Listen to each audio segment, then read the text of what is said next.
In a shock development, the teenager accused of killing 3 girls in a knife attack in Southport last July has pleaded guilty to their murders on what was due to be the first day of his trial. He'd previously denied the murders. Here's everything you need to know. 9-year-old Elise De Silva Aguiar, 6-year-old BB King and 7-year-old Elsie Dot Stancombe were all killed during a stabbing attack at a Taylor Swift themed dance class on 29th July last year. Axel Radicubana has now pleaded guilty to their murders. The teenager, who was 17 at the time of the attack, has also pleaded guilty to the attempted murder of 8 other children and to the attempted murder of yoga instructor Leanne Lucas and businessman John Hayes. One of the guys in the office said, "There's a girl outside bleeding out." I think that was words to that effect. So I was going to help.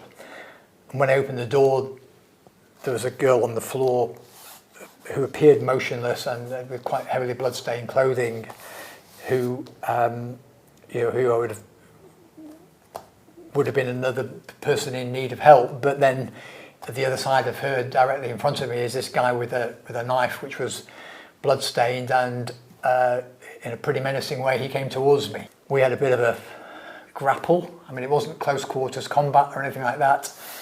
And I remember trying to kick him, not realising he'd been stabbed, and ended up anyway on the floor. So, and then one of my colleagues came around the corner and he retreated out of our building. So if that had allowed other people to get out of the building, then great. And then the door shut and I never saw him again after that. Axel Radicubana has also admitted to producing a poison ricin and possessing an Al-Qaeda training manual. Merseyside police did not declare the attack as terror-related. But the murders last July were followed by days of protest and riots up and down the UK after misinformation online said the suspect was an asylum seeker who arrived in the UK by boat. The rioters first descended on Southport, pelting police with bottles and attacking the mosque there. The morning after, the Southport community came together to clean up the streets. To be honest, I've never seen Southport come together like this. They just destroyed so many things. By, I think, 11 a.m. the next morning, you wouldn't have known anything had happened because everybody just came together to just sort it out. All local businesses were donating their time. The effort was just absolutely incredible. I think there's a real resolve to be better than ever. So for me, I could sum it up in the word hope.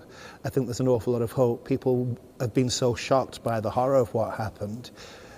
A stronger desire in many people to be better than we were before. It later emerged that Radicubana was born in Cardiff to Rwandan parents. In 2013, his family later moved to the village of Banks, just a few miles outside of Southport. Radicubana was diagnosed with autism spectrum disorder.